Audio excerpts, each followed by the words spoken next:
Við skulum bara fara að byrja. Ég veit að það eru fleiri sem eiga eftir að koma en erfitt að finna stæði og finna réttan stað í húsinu og svo framvegis.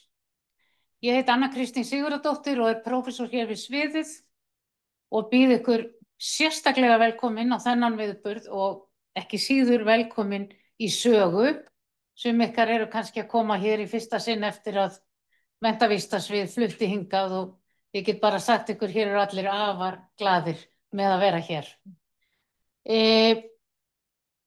Kolbrún Pálsdóttir ætlaði að setja þessa ráðstefnu en hún er því miður lasin í dag.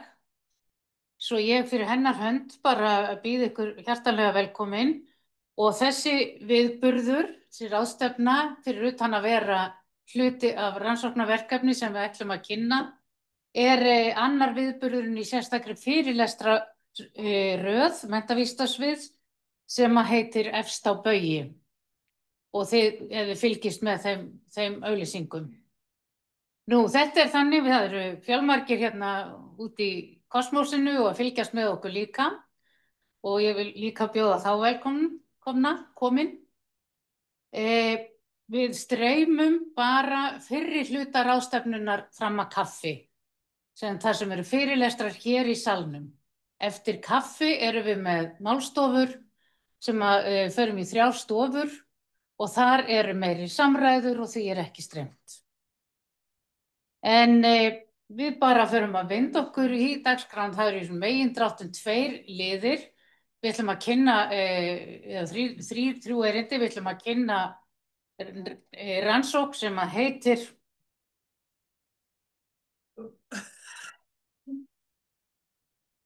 Virkar ekki? Já, já.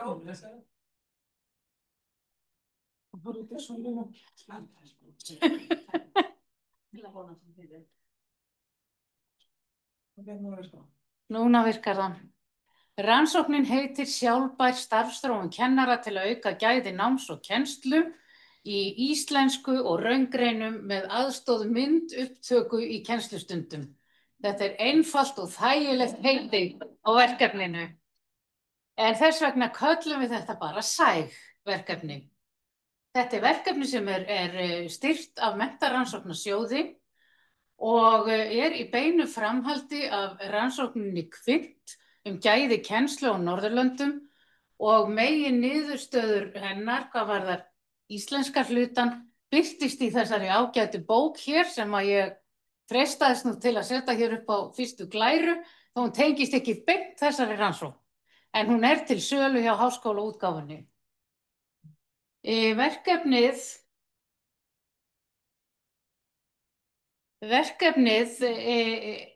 við skilgreinum það sem rannsóknar- og þróunarverkefni og er eins og ég sagði áðan styrkt af Menntarannsóknasjóði og stendur í 2 ár, 2024 til 2025. Og það beinist að gæðum kennslu í þessum 3 námsgreinum, stærðfræði, náttúrufræði og íslensku á mið- og unglingastigi grunnskóla. Það eru samtals 28 þáttakendur sem vinna þá í 3 teymum sem tengjast þessum námsgreinum sem koma samtals úr 13 skólum og 2 skólaskrifstofum og svo frá menntavísindasviði. Og meginmarkmiðið er að þróa leiðir fyrir faglegt nám kennara gæði kennslu með notkun myndupptöku úr kennslustundum og markvissum greiningaramma. Ég ætla rétt að hlaupa yfir svona hvernig verkefnið er og svo heyrum við meira niðurstöður á eftir.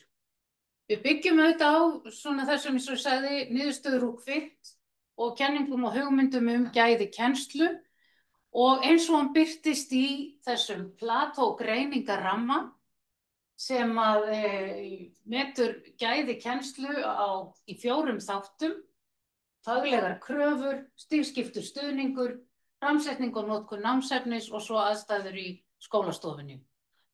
Og þessi rammi var vel kynntur í kringum þessa rannsókn sem ég hef nefnt. Þannig við byggjum á því. Við byggjum líka á því sem best er vitað hvað einkennir farsæla starfsþróun kennara. Og hér er samantekt frá mörgum rannsakendum sem að Linda Darling Hammond tekið saman og hún skilgreinir að þessa 7 þætti Starfsþróun þarf að beinast beint að viðfangsefnum kennslunnar, það þarf að vera virkt nám, það þarf að vera samstarf, það þarf að vera fyrirmyndir og sýnidæmi, það þarf að vera handleiðsla, endurgjöf og þarf að standa yfir í lengri tíma. Og þessu til viðbótar þá hefur komið í ljós að það að nota myndupptökur og rýna saman í myndupptökur hefur reynst árangursrík leið til að þróa og bæta kennsluhætti. Og á þessu byggjum við. En við erum líka að horfa til hugmynda sem sagt að rannsóknir svona samstarf rannsakenda og skóla sé góð leið bæði til að þróa skólastarf og líka til að færa þekkingu inn í háskólana. Þetta er svona rannsókna á kennurum, þá eru að gera rannsóknir með kennurum og með stefnumótendum. Kallað á ensku School University Partnership, hvað slíkt. Þannig við byggjum líka á því. Og náttúrulega ég að fara mjög hratt yfir sögu, framkvæmdin. Við erum með þessi 3 teymi, þau velja áherslu þætti úr Plató-rammanum til að vinna með hverju sinni undir handleiðslu mentora sem koma þá hér frá menntavísindasviði. Kennararnir prófa sig áfram í eigin kennslu á skólaárunni 24 til 25 með aðstoð myndupptöku úr eigin kennslu, ræða reynsluna við aðra kennara í teyminu. Það eru reglulega vinnustofur, teymisfundir og heimsóknir mentora. Það eru samtal og vinnustofur og upplýsingagjöf til skólastjórnenda í þessum 13 skólum. Kennarar skrifa reglulega ígrundanir reynsluna og kynna að minnstakosti einu sinni fyrir samkennurum sínum í skólanum og svo líka eins og viðburðum eins og þessum og víðar. Og það var skriflegra leyfa aflað frá foreldrum og forráðamönnum barnanna sem voru með í þessu verkefni. Nú þetta er hópurinn, við mynduðum stýrihóp fólks frá menntavísindasviði og svo frá skólaskrifstofunum 2, það var Múlaþing og Reykjavíkurborg sem voru með okkur í þessu, 2 ólík sveitarfélög og 3 af þessu sem Berglind Gísladóttir og Edda Elísabet Magnúsdóttir og Helga Birgisdóttir voru líka eins og mentorar, hver á sínu fagsviði. Það hófu samtals 23 kennarar þátttöku og ég teki það fram að þetta form af rannsóknum er ekki einfalt og það var svona áskorun að fá fólk til þátttöku. En það voru svona 23 sem hófu þátttöku og 16 luku og sem starfa, 12 segir grunnskólum svo hætti þarna. Þannig það eru þó 16 sem ljúka. Það voru 6 í stærðfræðiteymi, 6 í náttúrufræðiteymi og 4 í íslensku teymi. Og kennslureynslan var mjög breið frá rúmlega 2 árum og upp í 20 ár og meira. Og bakgrunnur, helmingur af kennurunum voru með bakgrunn í því fagi sem þeir voru að vinna með. Þannig hópurinn var breiður. Þetta var það sem við köllum inngripsrannsókn, það sem gögnum var safnað fyrir og eftir. Og ég get sagt, það gekk ekkert endilega allt upp sem við ætluðum að gera, því að rannsókn með skólum, bara lífið tekur yfir í skólunum. Það er margt sem gerist og það passar ekkert endilega allt sem við ætlum okkur að gera. Við tókum upp kennslustundir hjá öllum þáttakendum vorið 2024 og svo aftur vorið 2025 eftir að kennarar höfðu unnið verkefnið og þessar upptökur voru greindar með hliðsjón af Plató. Tókum viðtal við alla kennarana, bæði við upphaf og lok og svo voru skriflegar ígrundanir, það voru samtals 42 færslur. Síðan söfnuðum við saman upptökum og svona glærum og myndum af kynningum kennarana þar sem þau voru svona súmmera svolítið upp sína reynslu. Svo var spurningakönnun til nemenda við lok inngrips. Það gekk ekki upp að hafa það bæði fyrir og eftir út af alls konar ástæðum og síðan vorum við með svona svotgreiningu rannsakanda svona það að taka þátt í sem rannsakandi í þessari tegund af rannsókn. Áherslan er á að skilja ferlið, skilja samhengið. Þetta er ekki gögn sem gefa tilefni til alhæfinga, heldur erum við með svona gögn frá mörgum hliðum til að reyna að skilja hvernig þessi tegund af starfsþróun virkar. Lærdómar, bara mjög hratt. Við getum dregið lærdóm árangursríka starfsþróun kennara og sem við getum nýtt bæði til að skipuleggja starfsþróun og rannsóknir í framtíðinni. Við höfum staðfest, eins og þið ættir að sjá á eftir, að það rýni myndupptöku á eigin kennslu árangursrík leið til að efla fagmennsku og styrkja gæði kennslu. Markmið valdeflingu og umboð kennara sem það þeir stjórni svolítið svona rannsóknarferli getur verið svona ógnað vegna skyldu við að fylgja eftir stífri rannsóknaráætlun sem að okkur sem rannsakendum ætlað að fara eftir þegar til dæmis sótt styrki. Og það gefur svona flókið samspil þarna á milli. Það mjög mikilvægt að tryggja mentora með viðeigandi þekkingu, reynslu og tíma til að sinna svona þróunarvinnu. Og verkefnið sem sagt sjálfbærni, því heitir sjálfbær starfsþróun. Og sjálfbærnin byggir þarna á þessu breiða samstarfi, háskóla, skóla og sveitarfélagana. Það eru núna 16 kennarar reiðubúnir til að vera leiðtogar í áframhaldandi þróunarvinnu gæði kennslu í sínum skólum í þessum 2 sveitarfélögum. Það ekki lítið. Aukin þekking og skilningur rannsakenda var til á aðstæðum kennara í skólastofunni og nýti síðan beint inn í kennaramenntun. Þess að þessir rannsakendur eru virkir aðilar í að mennta nýja kennara. Og svo starfsfólk á skólaskrifstofum sveitarfélaganna 2 hafa fengið verkfæri til að vinna áfram í samstarfi við kennarana. Þannig sjáum við þetta fyrir okkur að þetta sé sjálfbært. Og hérna sem sagt það Menntarannsóknasjóður og við erum afskaplega þakklát fyrir þennan styrk. Þetta sjóður sem gefur tilefni til að styrkja svolítið öðruvísi rannsóknir heldur en hægt að fá til dæmis hjá Rannís. Þannig þetta hefði ekki verið hægt án þessa styrks. Þetta var nú bara mjög á handahlaupum yfir þetta á eftir að skýrast aðeins betur þegar við höldum áfram. Við ætlum að vísa öllum spurningum og athugasemdum inn í málstofurnar á eftir. Þannig að þið skráið það hjá ykkur og hingrið með það og komið svo með það inn í málstofurnar á eftir. En þá ætlum við að heyra svona helstu niðurstöður. Nokkrar fyrstu niðurstöður segjum við.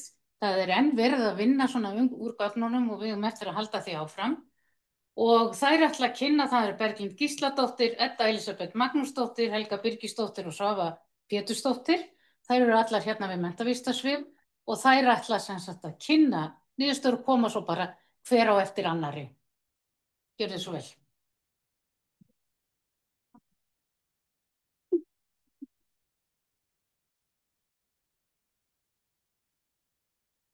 Þið viljið, þá víst að nota þetta. Já, ég byrja með heiðurinn. Ég veit ekki þorið að nota þetta. Eins og vanalega, við bara prófum að sjá. Prófum að sjá. Ég ætla að vera þarna með hana. Það ætla að vera þarna með hana. Það getur ekki leist. En við erum búin að leiðast svolítið í gegnum þetta. Já. Komið sæl og blessuð, gaman að sjá ykkur. Við Edda ætlum að spjalla aðeins myndbandsupptökurnar sjálfar, svona hlutverk þeirra og hvaða tækifæri þær bjóða upp á í starfsþróun kennara, svona miðað við þessa rannsókn. Ég ætla fyrst að fá að segja nokkur orð og svo ætlar Edda að taka við. Ég segi hver þú ert, annað en Helga. Já, það mér. Ég heiti Helga Söðsdóttir og ég lektor í íslensku við menntavísindasvið. Og ég heiti Edda Elísabet og ég lektor í kennslufræði náttúruvísinda við menntavísindasvið. Það ekki ástæðulausu sem við leiðumst, sko? Nei, það skar á náttúrufræði. Já, líka bara ef ég gleymi einhverju þá kemur Edda og græjar þetta. En hérna, myndbandsupptökur, við erum ekki fyrsta fólki í heiminum til að nýta þær í kennslu. Notkun myndbandsupptaka í kennslu hefur verið þó nokkuð rannsökuð og í rannsóknum hefur meðal annars komið fram að notkun þeirra, hún gefur okkur svona svolítið annað sjónarhorn til að skoða kennsluna og við sjáum hana með öðru ljósi en bara þegar við sjálf erum að kenna eða erum að hugsa hana kannski aðeins eftir á eða eitthvað svoleiðis. og upptökur hafa líka reynst ofboðslega vel við að þjálfa kennaranema. Það er að segja beina athygli þeirra að einhverju ákveðnu atriði í því sem verið að kenna, í staðan fyrir endilega að fá kannski bara yfir allt í einu. Og þetta er þá svona kennaranemunum bæði til gagns og menntunar, og þetta er það sem hefur í afskaplega stutt og grófu máli verið kallað markviss eftirtekt. En við tókum upp kennslustundir, myndbandsupptöku með miklum látum. Eins og þið sjáum, við stóðum upp á borðum og hoppuðum niður á borðum og ég skreið undir borð og svona, alls konar. Við fórum á vettvang, bæði hér í Reykjavík og fyrir austan, og við tókum upp eins og áður við komum fram eina kennslustund á hausti og á vori og svo aftur. Og við mættum alls konar tól og tæki og valdarklippur voru svo notaðar úr þessum upptökum í rýni og ígrundanir í vinnustofum og kynningum á verkefninu og þess aftar. Upptökurnar gengur svona upp og ofan en yfirleitt bara vel, er það ekki? Fengum alltaf nógu gögnum og nógu efni til þess að... Já, meira en nógu efni. Þetta var alveg ofsalega skemmtileg reynsla fyrir okkur, mjög svo. En þetta var ekki bara skemmtilegt, þetta var líka mjög lærdómsríkt. Og en þáttakendur, kennararnir sem tóku þátt í rannsókninni, þeir höfðu svona sitt að segja þessar upptökur og það má eiginlega skipta vonum þeirra og væntingum í tvennt, svona jákvæðar og neikvæðar. Og skrítið, það bar meira á neikvæðu væntingunum varðandi upptökurnar. En sumir sem tóku þátt voru ofsalega spenntir og sáu bara tilhlökkun, lærdómstækifæri, bara ég hlakka til mánudagsins þegar fyrsta upptök mín verður tekin og gefa mig vonandi skýrari mynd af því sem ég er að gera. En það var undirliggjandi í þessu öllu saman var svona svolítil spérhæðsla sem ég skil ofboðslega vel og svona gagnvart því kannski að bara horfa á eigin kennslu, fá aðra til að horfa á upptökurnar líka, það er líka svolítið erfitt og jafnvel sögðu sumir þeir eru áhyggjur af því að nemendur sæi hvað maður væri astalegur. Og það er undirliggjandi í þessu öllu saman er svolítið kvíði svona kvíðin yfir því að komast upp kannski bara eigin bresti og takmarkanir. En alveg samhliða því er bara óbilandi vilji til að gera vel, að vera frábær kennari, af því það vilja það bara allir. Bara eru það bara líka eiginlega allir. En orðið kvíði kemur líka ansi oft fyrir í gögnunum og þátttakendur voru með kvíðahnút í maganum og í kvíðakasta og með kúkin í buxunum að kvíða og alls konar svoleiðis. En þessi kvíði tengdist líka viljanum að gera vel og einn þáttakandi sagði helsti kvíðin var einfaldlega hvort maður sé ekki að standa sem vel maður vill gera. Þannig að sem ég fannst svona svolítið krúttilegt.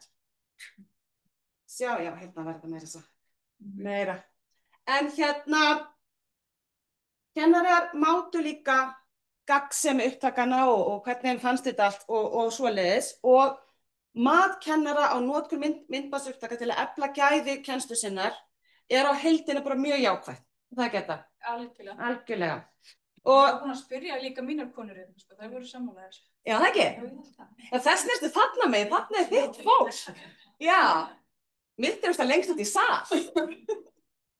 En einn kennari hafði einmitt á orði að það að nýta upptökurnar, það gæfi manni svona tækifæri til að sjá hvernig kennslan væri að raungerast og þróast, tækifæri til þess. Þið töluðu að þeir fengu þá svona aukna meðvitund eigin kennsluhætti. Þetta er tími til að ígrunda líka og greina kennslustundirnar og það var talað að það væri mikilvægt að gefa kennurum tíma. Já, svona. Hún bjó til þessa glæru, Ég ætla bara að er ég ekki búin að smella nú? Við höfum að dæfa okkur betur. Já, allt í lagi. Já. Þið föttuðu tilgangi með þessari glæru eða ekki hjá mér. Litakóða og svona. Já, ok. Já, mér er samt að geta sagt mér þetta. Svona halda áfram.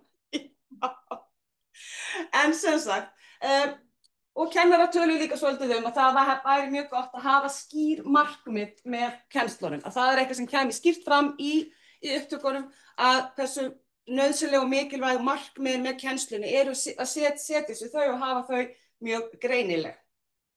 Og jafnframt, og þetta kom mjög oft fram, að það var mikilvægi þess að hafa stuðning og vera í samstarfi, hafa eitthvað makker svona til að vinna með og veita endurgjöf og það gæti verið mjög gagnlegt fyrir kennsluna í heild sinni. Og það er ekki bara stuðningur frá samkennurum sem er mikilvægur heldur líka frá stjórnendum og öðru fagfólki.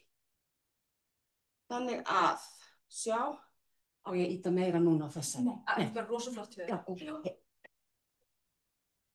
En sem sagt,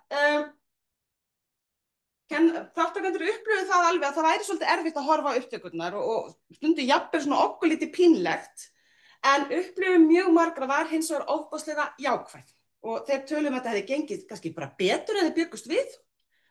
Þau bara sá að þau bara stóðu sér vel, það eru bara fínir kennarar, þetta væri bara flott sem væri að gera og jafnvel bara það að horfa á svona upptökur væri yfir höfuð bara mjög gagnlegt. Sumir vildu gera meira af því og gera það kannski bara í litlum hóp og hafa eitthvað til að tala við í leiðinni. Og þátttakendur komu auga á ýmislegt sem mætti betur fara í eiginkennslu en líka það sem þeir gera vel. Og það er náttúrulega svo jákvætt. Við erum svo gjörn á að gagnrýna okkur sjálf mjög mikið, sjá svolítið bara svona gallana. En það var líka frábært að sjá að sumir komu auga á hvað var að gera vel og hvað var jákvætt. Og þeir sem horfðu á upptökurnar í félagi við aðra komu frekar auga á jákvæða hlutina því að samstarfsaðilarnir eru alltaf svo duglegir að benda manni á jákvæða hlutina og þú veist hvernig maður á að smella á bendilinn og svona líka. Það var svona sýnikennsla. Það var svona sýnikennsla. En mikilvægi þess að eiga í samtalinu og vinna með jafningjum og vinna með samkennurum sínum í tengslum við þessar upptökur, það var atriði sem kom mjög skýrt og greinilega fram og hversu mikilvægt það er að hafa þennan samstarfsaðila. Og það er miklu frekar að kennarar, miklu líklegra að þeir nýti sér upptökur með öðrum frekar en þeir eru bara einir. Og þannig að það er mjög áhrifaríkt að vera hluti af svona lærdómssamfélagi og það hefur mjög jákvæð áhrif á fagmennsku í starfi. Já, það tekið við. Takk fyrir.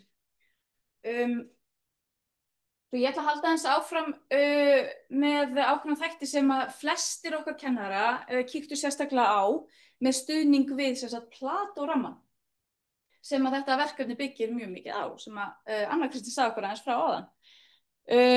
Og ég ætla að taka 2 atriði, það er samræður annars vegar sem að held ég bara örugglega allir hafa verið með og svo ætla ég líka aðeins að kíkja á endurgjöf sem að þetta bara mikilvægur þáttur í kennslu, við þurfum kannski ekki að fara í sauman á því, en mig langar að tala svona hvaða niðurstöður kom út úr því að rýna í myndböndin, bæði fyrir okkar þáttakendur, samstarfskennara og svo fyrir okkur sem rannsakendur.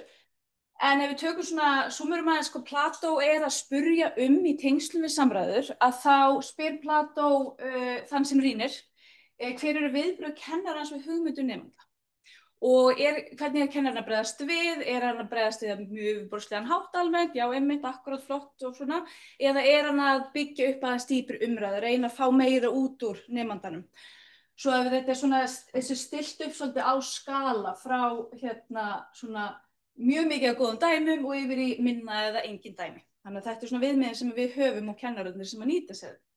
Plato spyr líka tækifæri nemenda til samræðina og þá er raunum bara hversu mörg tækifæri komu í kennslustundinni og ýmist bara við hvort annað eða kennarann.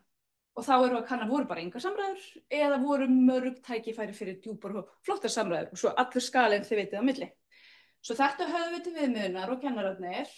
Varðandi endurgjöfina þá spyr Plato hver voru gæði endurgjafar hjá kennurunum og sem sagt er þetta bara svona yfirborðslegt, flott, akkurat rétt hjá þér eða er verið að draga fram, segjum að nemendur svara einhverju sem að kennarinn meintur rétt, er kennarinn kannski að svara þetta var flott hjá þér vegna þess að þú einmitt bentir á þetta og hitt, þá erum við komin að þessi meira svona dýpt. Og svo spyr Plato líka hvernig þetta tengist námi nemenda.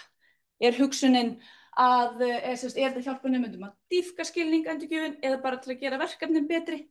Þannig að dýpka skilningin myndi Plato alltaf að segja væri betra sko. Svo þessi atriði skoðum við og við byrjum á svolítið að skoða það sem að kennararnir töluðu Við rýndum bæði í vídeóum þeirra og tókum viðtöl við þau og nýtum það svona til þess að taka þetta saman og þau töluðu og maður sá það alveg að kennararnir þurftu að skapa aðstæður fyrir samræður til þess að nemendur verði virkir og þetta er kannski kemur engum á óvart, en það er ekki hægt að bara varpa samræðum á einhvern hóp og vonast til þess að þetta bara fara alltaf að ganga eftir bókinni. Svo kennarar hver og einn með sinn hóp þurfti svolítið að vinna á mismunandi hátt að því að skapa aðstæður. Og í leiðinni í rauninni að skapa svona jákvætt andrúmsloft, þar sem að nemendur eru virkari og þorðu frekar, sáu að það var öruggt að taka þátt, þá fóru hlutinni svona svolítið að gerast.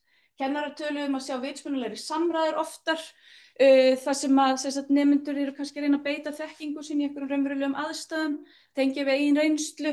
Sumir töluðu að þau var að sjá svona allavega vísbendingur og betri skilning hjá nemendum sínum, þar sem að til dæmis þau voru að sjá nemendur setja þekkinguna í einhvers konar samhengi. Og svo töluðu líka bara að Plató og myndbandsrýni gaf svona ný gleraugu. Þau fóru eins og Helga var að tala Þau tóku eftir hlutum sem þau hefðu ekki tekið eftir á, þau sáu betur, þau urðu svona kannski nærsýnni með þessi gleraugu, en og gátu svona líka rýnt betur í skilvirkni samræðana, sjá betur hvernig var þetta raunverulega að ganga séð frá flugun út í horni. Þannig að þau gátu sett sig í það hlutverk. Og þau til dæmis talaði bara að mér fannst andrúmsloftið í bekknum vera að breytast, þannig að þau þora meira og það hjálpa til. Og til dæmis, og svo einn kennari sem talaði að það skiptir svo miklu máli að þau geti notað faglegar samræður og er ekki bara að tala endilega bara eitthvað dagsdaglegt, þau geti notað hausinn sinn til að meta og túlka og koma því í orð. Mér fannst þetta svolítið skemmtilegt. En svo ef við skoðum líka, við rýndum sérstaklega, erum við að sjá eitthvað þróun, þetta var svona fyrir eftir, erum við að sjá eitthvað vera að gerast á þessu tímabili með myndbandsupptökurnar og Plató til aðstoðar og við erum að sjá miklu meiri tækifæri í nemendamiðuðum samræðum og minni kennarastýringu, þar sem nemendurnir eru bara þjálfaðir í þessu og öruggari. Kennararnir meðvitaðri notkun opinna spurninga og virka hlustun. Það var líka bara meiri meðvitund markmiðin hjá kennurunum og nemendur voru meðvitaðir það líka og tilgang þessara samræða. Við sáum líka bara að markviss endurgjöf, hún studdi við hugsun nemendanna og svona endurgjöfin, hún var meira svona oftar, við sáum það oftar í formi samtals og stuðnings heldur bara svona einfaldar endurgjafir. Sumir töluðum að tengsli við nemendur jukust við þetta af því að þau voru að einbeita sér að búa til aðstæður fyrir samræður og þá þurftu nemendurum að líða vel og þau þurftu að vera örugg.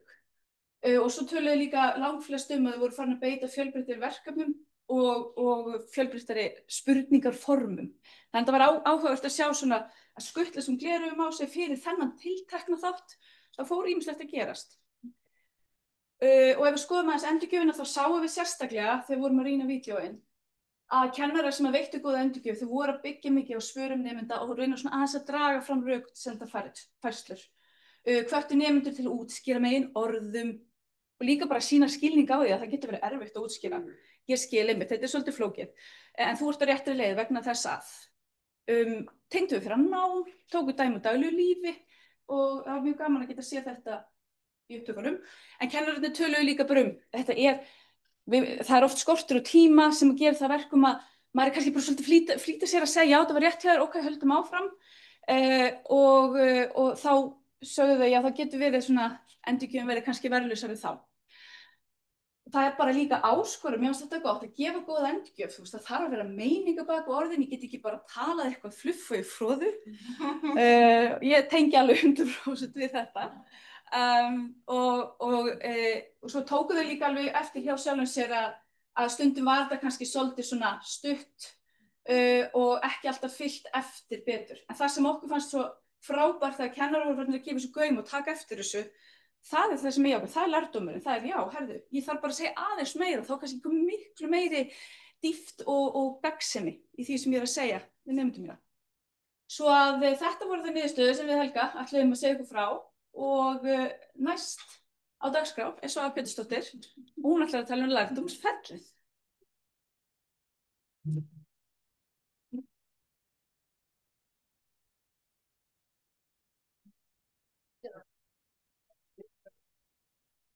Erindi heiti lærdómsferli en það sem ég geri í mínum örfáglærum er að reyna að draga saman hvað þátttakendur höfðu þátttöku sína að segja mismundi þætti þess og hvernig þeir reyndust og hvaða áhrif þeir höfðu til þess að yrði farsæl starfsþróun sem hefði betri áhrif á gæði kennslu til betra náms nemenda. Gögnin sem ég byggja aðalega á, ég svolítið svona bara pikka á hér og þar, en það sem var svo gagnlegt voru upptökur þar sem að kennarar kynntu sjálfir sína þáttöku í verkefninu og hvað þau hefur verið að gera fyrir samkennurinn sínum.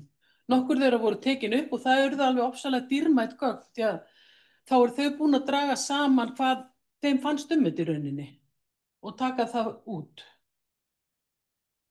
En ég las líka ígrundanir kennara og við tölinn og þetta með svona hér og þann.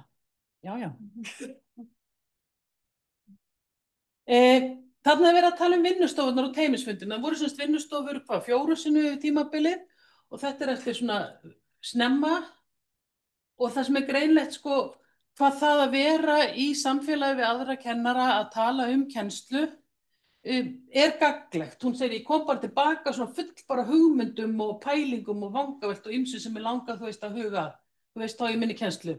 Þannig ég held að þetta bara verið samblandið, vorum að tala öll saman fyrir daginn, eða þegar við spjöllum saman starffræðihópurinn, eða þegar fórum að horfa á upptökurnar. Þannig hún rauninni talar vel alla þættina. Vinnustöðunar þar sem við vorum öll saman, teymisfundin þar sem hún var bara með sínu fagteymi og svo þegar hún fór inn í sín skóla að tala upptökurnar og horfa á hana sjálf og með öðrum. Við horfum líka á upptökurnar reyndar í vinnustofunum. Þessi líka mjög jákvæð hvað hún segir þetta. Hún segir, kennslufræðin að verða meira og meira spennandi og mismunandi aðferðir í kennslu farin að vera skemmtileg og skemmtileg. Maður einhvern veginn bara með meira pláss bæði í huganum og bara því gáfu líka samfélagslega plássi til þess að leika sér í þessu. Og það eitt af því sem við vitum að góð starfsþróun, hún tekur tíma og þarf að vera yfir svolítið langan tíma. Og þá þarf einhvern veginn að vera samstarfsverkefni kennara sjálfs, stjórnendanna og þeir sem skipuleggja starfsþróun, að þetta verði eitthvað sem við tökum alvöru tíma í. Þetta sé ekki hlaupið inn á einhverju vinnustofu og svo ekki hugsa hana kannski næstu mánuðina. Þetta svona verkefni að því að næri yfir lengri tíma sem fær þau til að vera alltaf með þetta í huganum. Og skemmtilegt orðið þetta að leika sér í kennslufræðinni. Varðandi teymisfundina, þá sáum við líka mikilvægi þess í gögnunum að vera semst með sínu fagteymi. Þið sjá að ég ekki neinu fagteymi og ég fannst þau svolítið út undan svona ekki neinu fagteymi, en ég sé gildi þess að vera í fagteymi. Til dæmis segir hérna einu úr náttúrufræðiteyminu, ég fann það svo mikið hér þegar ég kom hingað inn, þá var ég svo ein í náttúrufræðinni, þetta var náttúrufræðin, já.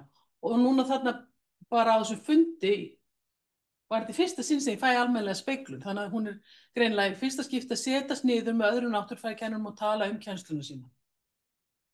Og svo bara fannst þetta líka gaman sem kemur fram þarna. Annað sem að við gerðum í þessu verkefni var að þau skrifuðu ígrundun og það hafði í rauninni tvíþættan tilgang.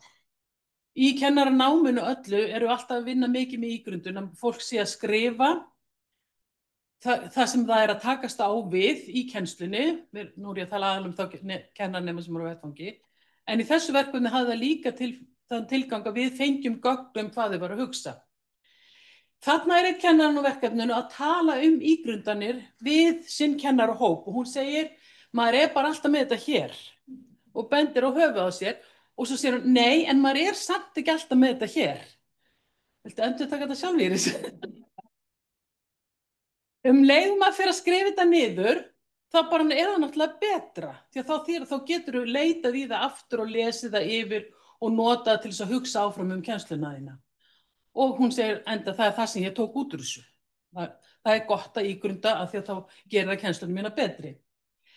Þessi þarna í kynningunni við þessi bláa rammanum, í kynningunni að tala ígrundunna við samkennara sína og að tala hvernig hún var að nýta, hún var að vinna markvisst með að bæta samræður í kennslunum sem þetta var að tala og svo dettur hún bara svona mikið svona gleði, tónn kemur í röddina þegar hún tala sér. Það er ógeðslega gaman að standa bara inn í stofunu og allt í einu heyra bara nemenda sig, tjáði sig aldrei og ég sá þetta moment og ég heyrði það strax og ég hugsaði bara, ég verð að skrifa þetta. Það svo gefandi, svo gaman.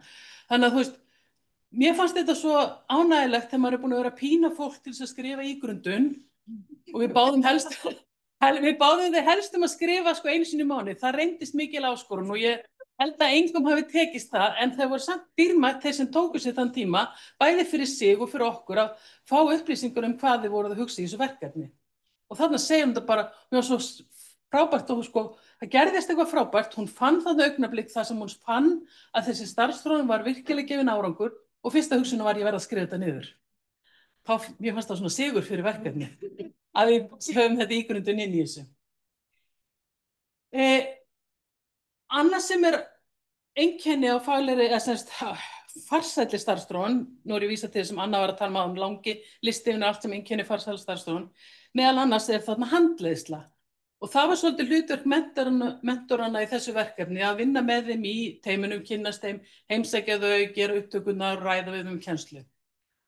Og það var dálítið áhugavert að sjá sko, annars að þú sagði þeir þurfa að hafa tíma og reynslu og svona rými til þess að handleiða. Og maður sér það áhrif þess í viðtölunum og í kynningunum þeirra þar sem þau eru að tala hvað gerðist. Og þetta áhrif sem ná út fyrir Plató, því að Plató var svona undirliggjandi í öllu, þau ættu að vera að bæta sig í einum þætti í Plató. En maður sér að, ég veit að þetta bara skýr áhrif frá mentornum. Þetta einn kennari sem talar að ég fór að nota meira akademískan orðaforða, einbeita mér að því. Ekki að segja plús, heldur segja samlagning, ekki segja bara fyrir ofanstrik, heldur segja teljari, ekki segja fyrir neðanstrik, heldur segja nefnari. Og svo var nokkri sem töluðum að skilja við áætlanir í stærðfræði.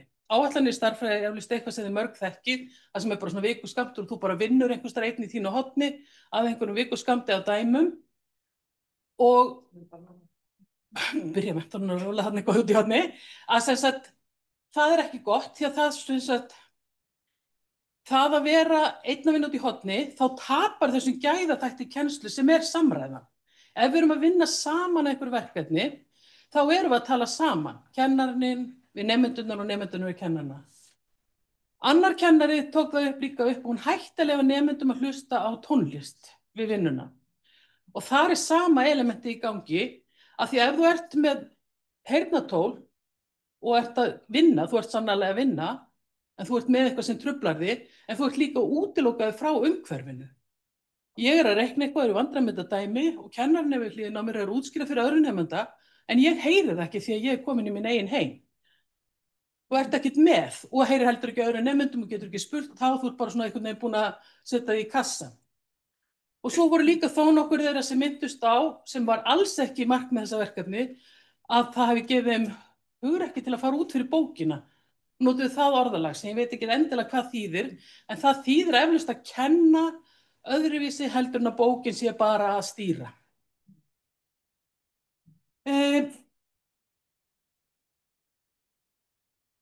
Þannig að ef við tökum þetta bara svona saman, þessi þættir, hvað þetta hafði áhrif, og hvernig þau töluðu svo við sína starfsmannahópa, því að Anna sagði áðan og nú væru búin að búið til 16 leiðtoga, og ein hérna segir þessi forma starfsþróun, sem sagt, að taka sig upp í kennslu, að ræða þau við aðra, vera í faghópi þar sem við erum að ræða saman. Þetta klárlega eitthvað sem við sem starfsmannahópur ættum að skoða saman og tók bara mjög sterkt til orða í kynningunni. Og svo var eitthvað að segja, og líka upptökun þá svona, já, ég ætla að láta ykkur gera þetta. Þannig að þú veist, hún greinilega kom með mikla trú að þetta sé aðferð sem virki. Það voru líka farin að hugsa fram í framtíðina og ég átti ekki gott kvótum því að það var eitthvað sem meira sem við áttum í síðustu vinnustofunu við það, að þau voru farin að velta fyrir sér, hvað ger ég svo þegar ég fer inn í minn skóla, hvað gerist næsta vetur? Getum við haldið áfram? Ætlið þið að koma áfram? Sem reyndar ekki því að verkefnið er búið. En það sýnir sko að þau hafa tilfinningu fyrir að þetta hafi virkað. Hún segir líka að þó ég verð ekki í þessu verkefni þá ætla ég að vera með fókusinu öllu saman og fylgjast með. Sjá það góða sem ég er að gera en pæla líka því sem maður bæta. Og eins sagði, þó ég hafi verið að vinna með einn Plató-þátt núna, þá ætla ég bara næst að velja annan og vinna með hann áfram. Þannig þau voru komið með þennan hugsunarhátt. Það eru til þarna atriði sem ég get hugsað gagnrýnið og unnið með áfram. Það var líka áberandi það sem nokkru kennararnir sögðu að þessar breytingar að breyta hvernig ég ræði við nemenduna, hvernig ég gef endurgjöf og allt það sem Plató fjallar það tekur tíma. og það líka einkenni á farsælli starfsþróun og ég held að við hefum flest vilja vera lengur í þessu verkefni af því að þetta tekur tíma. Starfsþróun það sem maður svona hoppar inn og út, ég hef lítinn árangur en ef ætlum að vinna markvisst að því þá tekur það tíma. Ég bara get hugsað annað þróunarverkefni sem ég var með 3 ára að vinna með kennurum og þá sá maður svo mikinn mun á kennurunum frá 1. ári til 3. árs. Hérna vorum við raunin að vinna með kennurum sko í rúmt ár sem ekki langur tími en samt greinilega til að hafa áhrif. Þannig við getum kannski bara endað það sem ég ætla að segja með að segja við höfum trúast aðferð. Ég held að við höfum búið til sjálfbæra starfsþróun. Takk fyrir.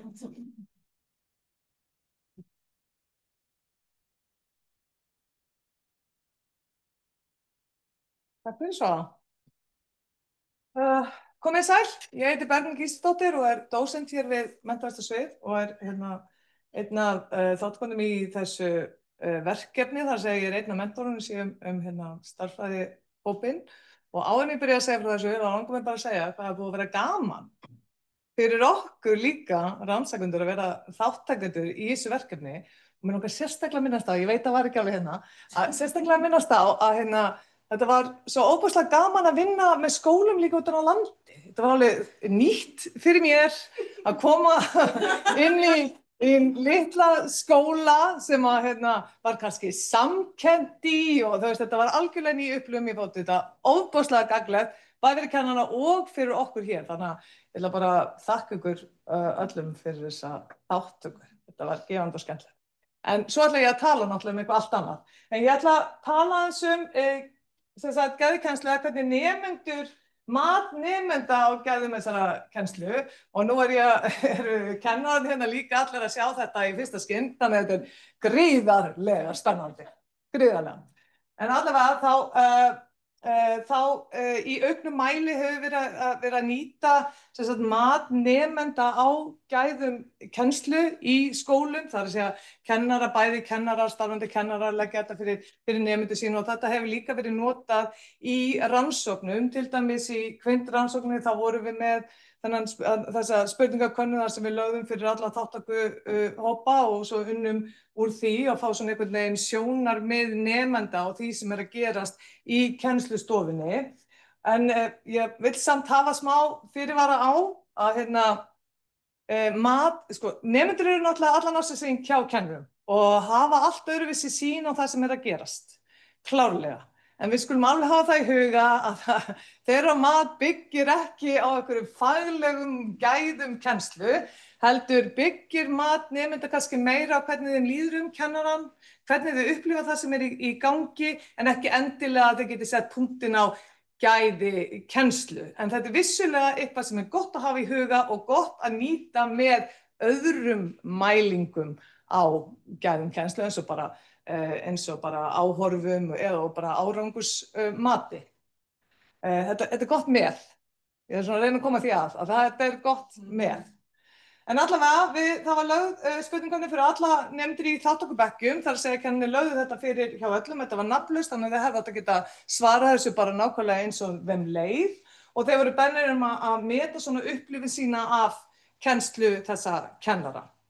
Og þessi könnun inniheldur 38 staðhæfingar og þessi könnun var hönnuð af Ferguson 2010 og byggir á svona 7 þáttum, þetta náttúrulega amerískt, þið sjáið það, the 7 C's, þetta náttúrulega, við höfum ekki 7 einstafi til að búa til þessa runu, þannig að við erum bara íslenska þetta eftir bestu getu og þetta á að meta þessa 7 þætti í kennslu, það er að segja umhyggju sem care, stjórn, control sem metum með 7 staðhæfingum, skýrleika, clarify, þetta svona hvernig þeir upplifa það sem að kennarar setja fram, umhyggjan svona hvernig líður, kennarinn að styðja mig, ég trúi því að hún þykir vænt mig basically og svona stjórn svona hvernig umhverfið í skólastofunni, eru nemendur að hafa sig vel, eru þeir að hafa sig eins og kennarinn vil að þeir hafa í sér,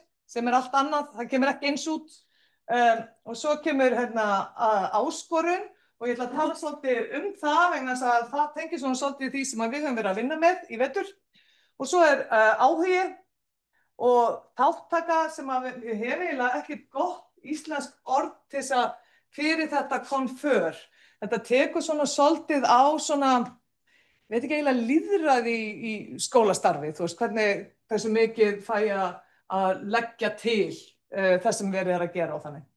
Og hérna, svo að draga saman hvernig nær kennarinn að svona teppa því sem hann að gera og vinna með nemendum. Og þetta á 5 punkta kvarða, það að segja aldrei, sjaldan, stundum, oft, alltaf. Og hér eitthvað svona dæmi spurningar í umhyggju. Mér finnst kennarinn sýna mér umhyggju. Stjórn, nemendur hafa sig vel í tímum, skilja ekki. Ef við skiljum ekki eitthvað, þá útskýrir kennarinn á annan hátt. Áskorun, kennarinn vill í rökstyðja svör mín og útskýri það sem finnst. Þannig að það kemur svona svolítið inn á þetta að nemendur séu bæði að takast á við verkefnin og líka eiga í samræðum við eða semst ekki þurfa að útskýra af hverju hlutirnir eru. Og áhugi svona tíman hefur kennarinn með áhugaverðir. Gaman í skólanum basically. Kennarinn vill skipta stað skoðunum í þessi þátttöku, draga saman, kennarinn gefur sér tíma til að draga saman það sem við höfum lært. Ok, við þátttakendur voru á aldrinum 11 til 15 ára, það að segja frá 7. til 10. bekkjar og þetta var svona, þeir kenna náttúrulega þetta náttúrufræði, íslenska, starffræði á mörgum aldursbilum. Það voru alls 261 svar og við erum með 107 starffræði, 60 íslensku og 94 í náttúrufræði. Nú, hér eru meðaltöl og nú tók ég bara alla saman. Meðaltölin sem koma hérna út og við munum að þetta á 5 punkta kvarða þannig að þetta lítur bara ansi vel út og ég get bara sagt okkur þetta eiginlega rosalega líkt því sem við höfum áður séð í þegar þetta hefur verið lagt fyrir í íslenskum skólum og við sjáum raunverulega að lægsti punkturinn þetta með lýðræði í skólastarfinu. Við höfum kannski ekkert endilega nemendur sé að taka þátt í því sem við erum að gera en eða hafa áhrif á það sem við erum að gera. En áskorun var skemmtilega langhæst sem akkurat þetta sem við erum búin að vera að vinna með. Ég þarf að reyna að tengja þetta saman, sjáu þið. Nú, svona, þetta eru meðaltal þátta eftir greinum og við sjáum að það er alveg sama trend allstaðar. Starffræðin aðeins eiga vinningin. Ég veit að ég greindi þetta. En burtséð frá því, þá svona aðalega þetta með að draga saman sem er hæst hjá starffræðikennurum. Kannski þurfa ég bara að leggja sig meira við að halda þeim við efnið. En annars er nákvæmlega sama trend í öllum fögum og við sjáum að þetta er bara frekar hátt. Nemendur eru bara nokkuð ánægðir almennt með kennara sína. Ég ætla að fókusa aðeins betur á þessa 3 þætti hér. Fyrsta lagi er mjög íslenskt að tala að þetta með umhyggju fyrir nemendum. Kennarinn að segja alltaf, ég ætla að vera góð við börnin, já ég veit, skiljið, og það goes without saying, að hvernig care kom út og svo hvernig control, það stjórn, svona bekkjarstjórnun, hvernig það kom út, en það svona kannski það sem skiptir máli til þess að annað geti verið í lagi og svo þessi áskorun sem við vorum svo ánægð með. Ef við skoðum þetta er náttúrulega breytilegt aðeins á milli kennara. Þetta er bæði sem sagt væntumþykja og stjórn, umhyggja og stjórn og þá sjáum við að þetta eru allir kennararnir. Og við sjáum að þetta er alveg töluvert breytilegt. Sumir eru bara alveg eins, bara skoraðar sama á báðum og meðan það er mikill munur á þessum 2 þáttum hjá öðrum kennurum og við sjáum að kennararnir eru bara alls staðar. Þetta er bara töluvert dreifing innan hópsins en það er líka dreifing innan nemendahópsins hjá sama kennara. Þeir eru að upplifa ólíka hluti en allir eru frekar háir á þessu. Finnst þér? Munið þetta bara 5 punktar kvarða. Nú, það sem er áhugavert við þetta er að ég sett þetta svona, kennarinn gefur sér tímatal í hjálpandi nemendum, þau eru allir bara nánast sammála því, þú veist það er mjög hátt, en þetta sáum við líka í kvintrannsókninni að þetta kennarinn sýnir skilningi þreyttur. Nei, það var heldur ekki það, það var bara að halda fram ekkert svona, þeir upplifðu það ekki, en mér finnst kennarinn sína mér umhyggju er mjög hátt. Og það var það líka í grunnsrannsókninni, það eru íslenski kennarar sína nemendum sínum umhyggju, það er ljóst. Svo er þetta með hvernig þeir hafa sér í tímum og þá er nú gaman að sjá að þau upplifa, nemendum sína kennarum virðingu. Þau upplifa það svona nokkuð mikið og við vinnum vel í tímum og nýtum tíman vel. Þannig að það er hátt. Það er aðeins svona í tímum hafa nemendur sér eins og kennarinn vil. Það er áhugavert að það er hærra að þeir hafi sér vel í tímum heldur en hvernig kennarinn vil. Við vitum þá ekki alveg af hverju þetta er ekki það sama, en þú veist. En allavega kennarinn vil þá greinilega þeir hafi sér betur heldur en vel. En það er, þetta er yngsti nemandinn á menntaðarsviði. Nú, það er gaman að segja frá því með áskorun, það er bara mjög hátt.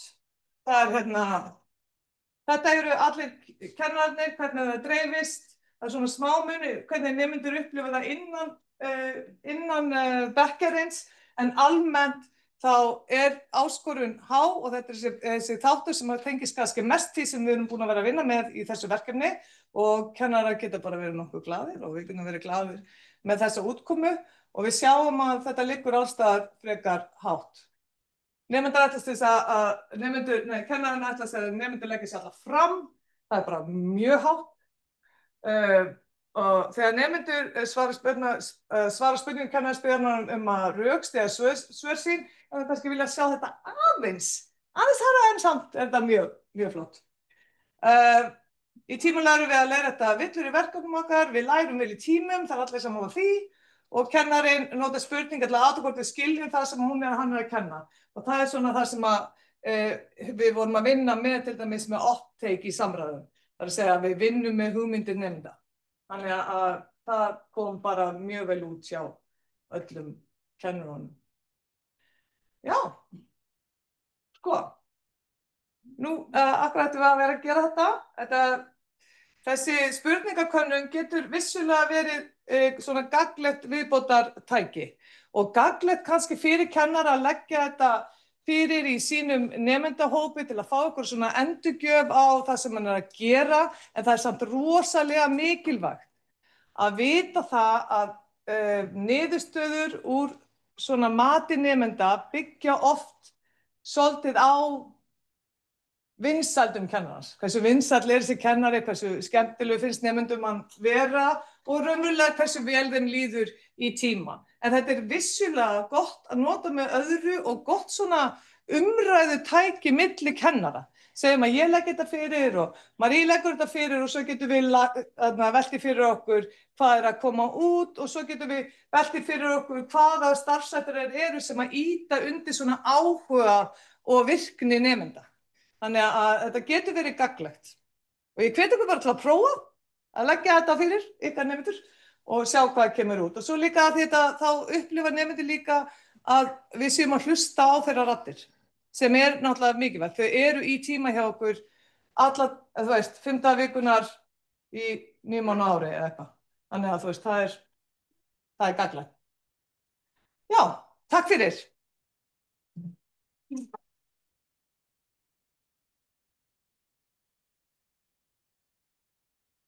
Kærar þakkir allar saman fyrir þetta. Það var nú vonandi skinnið í gegn að þetta var mjög gaman í þessu verkefni hjá okkur. Það var skemmtilegt, stór og skemmtilegur hópur. Já, nú þá nefnilega eftir að koma í ljós hvort kennurunum fannst það jafn gaman en ég get nefnt það að á síðustu vinnustofu þá kom fram ósk í hópnum. Getum við ekki haldið áfram að vera saman og haldið utan okkur sem leiðtoga?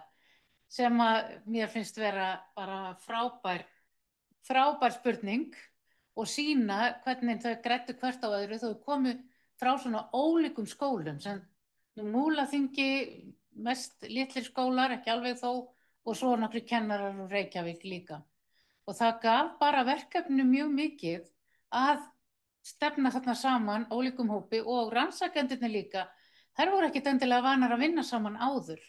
Þannig að kynntust mjög í þessu í gegnum þetta verkefni og sérstaklega því að fara náttúrulega í austur. Það var skemmtilegust.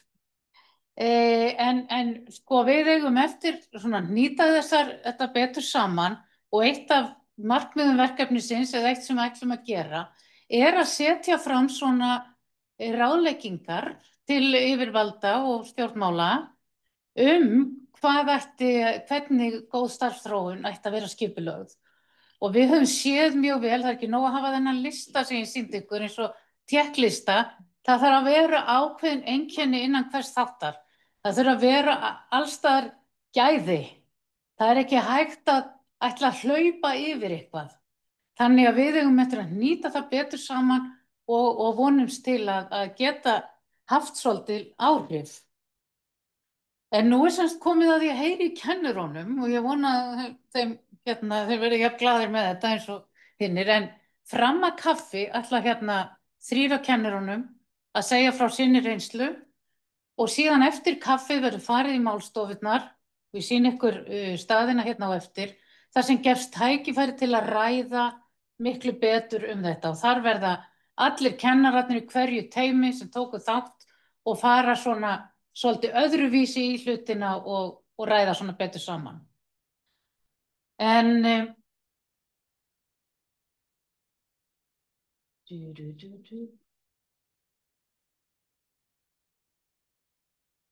já. Nei, það er ekki hérna á milli. Og þá eru það Arna Magnúsdóttir, Margrét Guðgeirsdóttir og Inga Rut Gunnarsdóttir og þið ætlum að koma hérna alla saman, er það ekki? Gjörðu þið svo vel.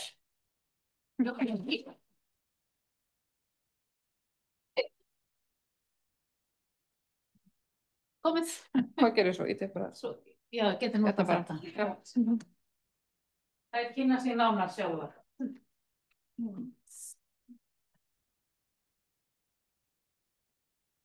Já, ég heiti Inga Rut og er umsjónarkennari á miðstigi í Laugarnesskóla, kenni 5. og 6. bekk.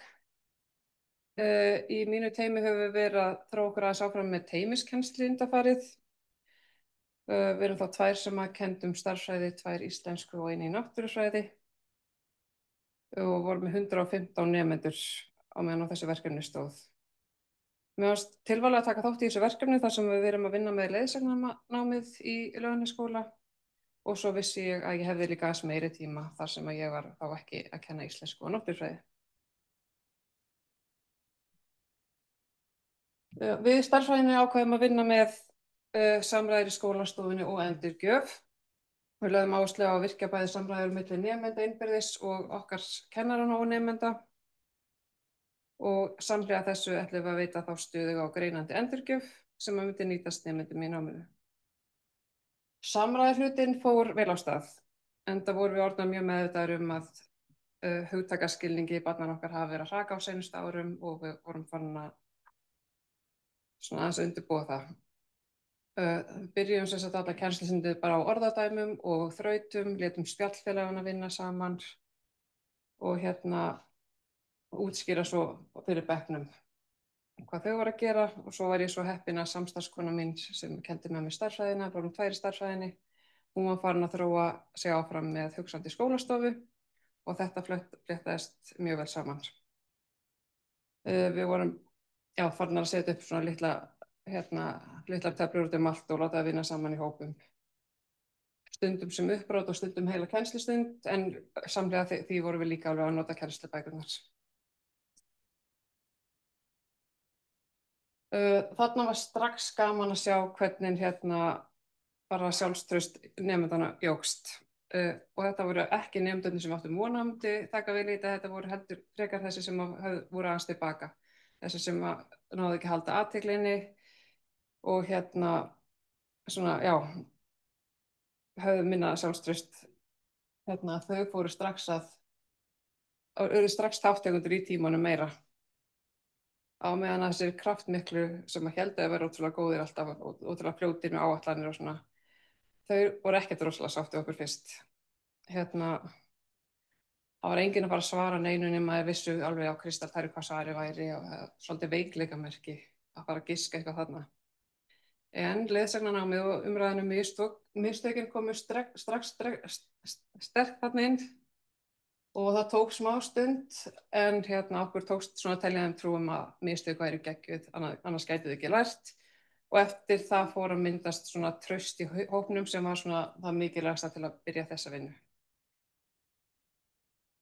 Endurgjöfin var aðeins meira áskorun fyrir mig. Ég áttaði mig nú ekki á því fyrr en ég fór að skoða þessar myndbandsupptökur.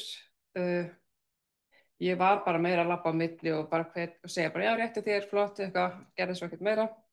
Spurði allt of margar spurningu einu og ef ég ekkert að byrja neina svörum og svo svaraði ég líka bara stundum eigin spurningum. Þannig að núna er ég að reyna að vera ótrúlega meðvituð þetta. Krefjast útskýringar, fara dýpra í efnið, útskýra hvernig fékkst þessa niðurstöðu, komist þið að sömu niðurstöðu og ræði þetta eins.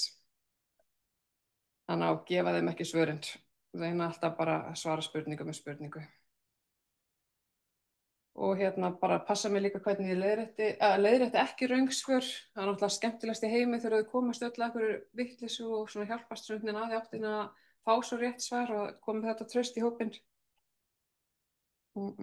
Ég gef nemendum miklu meiri tíma til að svara heldur en áður. Staldra við. Man náttúrulega kynnist fullt af frábæru fólki í svona verkefni og fyrsta sem ég lærði af Henni Berglindi var að henda kennsluáætluninni bara. Og gerðum það bara strax í upphafi og það var mjög frelsandi. Auðvitað erum við með áætlanir fyrir okkur kennarana en bara við erum ekki að láta neitt annað stjórna. Ef við þurfum að gefa meiri tíma þá gerum við það. Og þessi vinna náttúrulega hefur bara strax mjög mikil jákvæð áhrif á bara hugtakaskilning, bekkjarstjórnun, bekkjarbrag og sjálfstraust nemenda.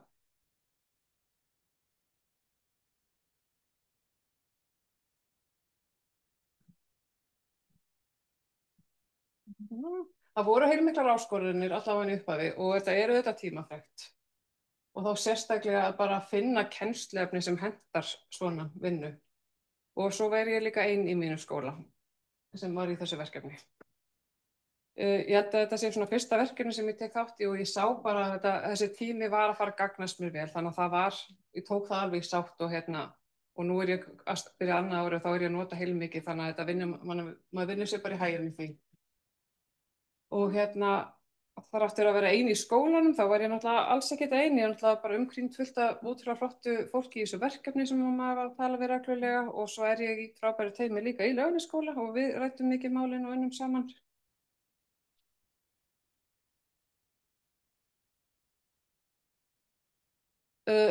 Mér fannst þetta bara ótrúlega jákvæð reynsla, það er ekkert rosalega langt síðan ég útskrifaðist sem kennari, ykkur 7 ár.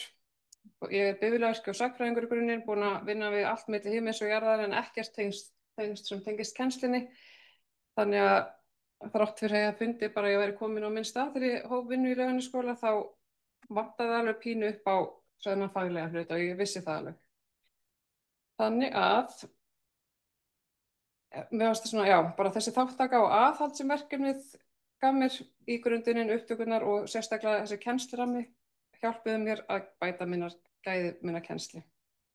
Ég sé það ekki bara á upptökunum, heldur fann ég það bara mjög sterkt á nemendum líka. Og já, ég held að við megum bara ekki missa sjónar af því hve vel úthugsuð kennslustund hefur ekki einungis áhrif á sjálfstraustið, heldur bara líðan barnanna líka. Það fyrir mig.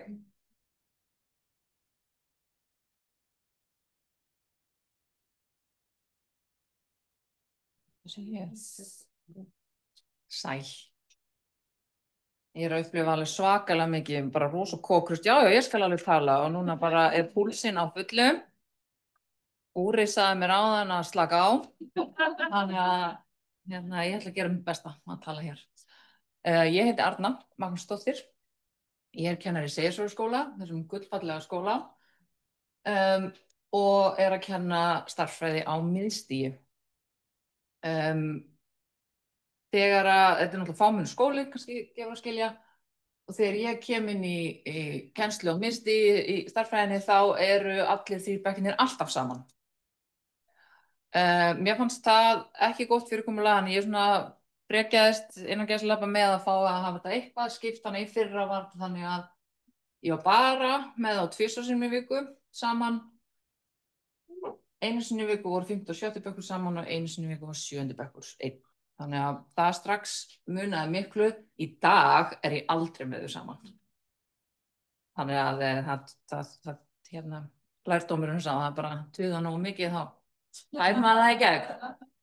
En sko, í byrjun þegar var haft samband við mig þá svona, taka upp, veit ekki með það, mér fannst þetta algjörlega ný reynsla að fara að taka mig upp og mér fannst þetta bara mjög kvíðanvægilegt eins og að tala um áðan en orðið kvíði var sagt 17 sinnum og það átti alveg við mig og ég held að þetta eigi bara við ótrúlega marga kennara og bara fólk kannski bara að vera hræddur við að sjá sjálfan sig í verki óttast það sem að maður sjái og óttast það að það sé bara allt ömurlegt liggur við. Þó það sé náttúrulega ekki þannig, en það eitthvað svona sem að það einhver annar sem talar við okkur stundum. En þú veist, þegar ég horfði síðan á þessu upptökur, þá var þetta ekkert eins hræðilegt og ég átti von á. Og ég man alveg eftir þegar við fórum fyrst og hittumst hérna í fyrstu vinnustofunni, ég var bara á barmi og bara hugsa hvað andskotanum ég að gera hérna, þú veist, af hverju ég að þessu og því stressi var svo ógeðislega mikið að þurfa að fara að sitja með einhver öðru fólki og vera að fara að horfa og allir að fara að horfa á mig. Mér fannst það bara mjög erfitt, bara svona jafn erfitt mér finnst að vera að tala við ykkur hérna svona. Takk fyrir! Nei, þetta allt í lagi, þetta ekki svona hræðilegt. En þú veist, þetta samt bara geggjað tæki bæði til að sjá það sem við gerum vel af því við megum ekki gleyma því sem við gerum vel og við verðum að klappa okkur á baki fyrir það sem við gerum vel en líka auðvitað tæki til að sjá það sem við megum bæta, gera aðeins betur. Ég fyrir raunin að kenna bara fyrir algjör tilviljun á miðju skólaári stærðfræði á miðstigi og meira sem verið með 4. til 7. bekk og það var mikið challenge en ég fann það mjög fljótt að þetta átti bara mjög vel við mig, mér finnst stærðfræði mjög skemmtileg, en ég ekki stærðfræðikennari upplæg, ég fór ekki og lærði stærðfræðikennslu í kennaraháskólanum, ég samfélagsfræðigreina-kennari að mennt. Og eins og að tala um það, ég var ein af þeim, og kannski það ennþá einhver leyti sem var bundin óbúslega mikið við námsbókina, stiku og ég gerði áætlanir og þau fengu kannski bara 3-4 vegna áætlanir fram í tíman og þannig leið mér vel. Af því þá leið mér eins og ég væri pottþétt að gera allt sem ég átti að vera að gera og ég var pottþétt að kenna allt sem ég ætti að vera að kenna af því að ég óbúslega kassalögu manneskja mér líður óbúslega vel inn í mínum ramma og þannig að ég bara hérna hefni við mig það nákvæmlega þetta sem ég ætla að kenna og það bara fínt að ég veit bara bókin gerir það nokkuð vel fyrir mig og þar af leiðandi var lítið svigrúm fyrir samræður, það var lítið svigrúm kannski fyrir samstarf, ég semst ein af þeim sem var hérna með tónlistina, það var mynd af mér, það átti allt við mig og mér leið svolítið eins og Svava hafi verið að lesa eitthvað sem ég skrifaði og búið til þessa glæru. Já, hlust á mig, Þannig að það var svona þáttur sem ég vildi breyta, það var þessi ofur áhersla hjá mér á áætlanir. Ég ætla ekki að standa hér og segja að ég hafi tekið út áætlanir eins og sumir, ég gerði það ekki. En ég breytti samt fyrirkomulinu mjög mikið, fækkaði dæmunum heilan helling, það eru miklu minni af því að ég búin að bæta við smærri svona hópverkefnum, auk stærri verkefna þar sem að eins og í fyrra þegar ég var með öll saman þá var ég að reyna að skipuleggja sem ég þegar ég gat þar sem ég unnu þvert á alla 3 árgangana. Það ekki alltaf hægt en ég reyndi það þegar ég gat. Og með þessu vildi ég náttúrulega bara efla samvinnu og samtal þeirra á milli.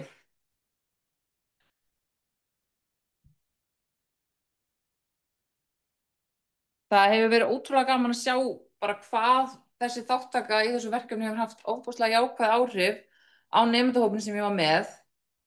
Margir eru bara ótrúlega flinkir að ræða saman og útskýra fyrir hvert öðru, útskýra fyrir mér og rökstyðja lausnirnar sínar. Og maður ég er miklu meðvitaðri það hvernig ég tala við þau og leiði þau voðalega mikið áfram í hugsun og það kemur svolítið inn að endurgjöfuna, maður svolítið fasti við, já flott, já það rétt, þá ég farin. Þannig ég er að passa mig upp á þetta, tónlistin. Ég ætla ekki að segja tekin í gegn, en ég fekk alveg mjög skýr skilaboð frá mentornum mínum út með þetta. Ég hlýddi. Og bara frá og með síðasta skólaári hef ég ekki leyft tónlist í neinum námsflugum nánast, sko. Af því ég kenni öllum stigum, ég kenni alls konar, ekki bara stærðfræði. Og ég er bara nánast búin að taka þetta bara út. Það er alveg algjör einstaka undantekningartilvik sem ég leyfi tónlist. Af því að ég vildi auka samtalið. Þá náttúrulega skefur auðvitað þau tala ekki saman þegar þau eru lokuð í sínum eigin heimi. Ég vanda mig að vera mjög skýr í tilganginum. Þau vita hvað við erum að fara að gera. Ég byrja allar kennslustundir að tala fyrst hvað við erum að gera. Þannig að þau vita hvað er ætlast til að þeim. Og ég vanda mig að tengja viðfangsefni sem við erum að gera í dag við eitthvað sem við erum búin að gera áður. Stundum var það bara að tengja við það sem við vorum að gera í gær. Stundum það sem við vorum að gera í síðustu viku, jafnvel. Gerðu þetta í fyrra. Og þá vorum við að og nú ætlum við að halda áfram og bæta ofan á það. Þannig ég er að reyna að tengja saman. Þannig þetta er svona orðræðan sem ég hef vandað mig mjög mikið við að breyta. Ég læt nemendur gera sjálfsmat og það hefur gengið bara svona mestu leyti vel. Sumir bara eitthvað, whatever.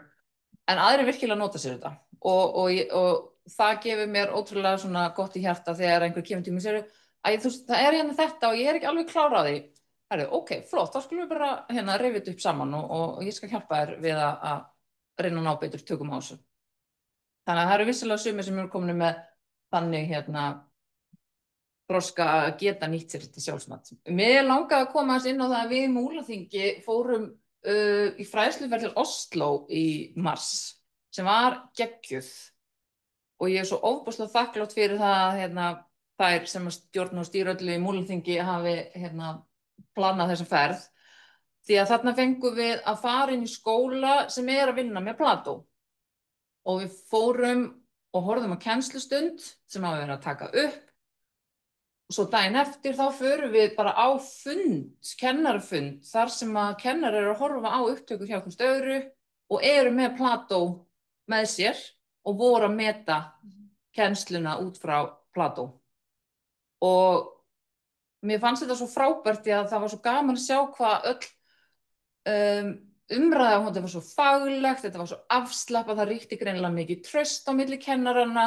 Það var ekkert verið að alls ekkert svona neikvætt niður við eitthvað svoleiðis, auðvitað, þetta er bara fullorðið fólk, en auðvitað er alveg talað já, ég sá samt kannski hefði verið hægt að eitthvað og það er allt í lagi og mér fannst þau gera þetta svo ógeðslega vel og ég bara eitthvað svona talaði við minn skólastjóra, mér finnst að við að gera svona, mér finnst þetta ógeðslega flott og þetta svona sýndi manni hvað það er ógeðslega mikilvægt að skapa þetta örugga rými fyrir kennara til þess að tala reglulega saman sín á milli og ég upplifi þetta kannski ekstra sterkt og örugglega fleiri sem kenni í litlum skólum, maður er pínu eyland í þessum litlu skólum, ég er bara ein að kenna stærðfræði misti engin annar.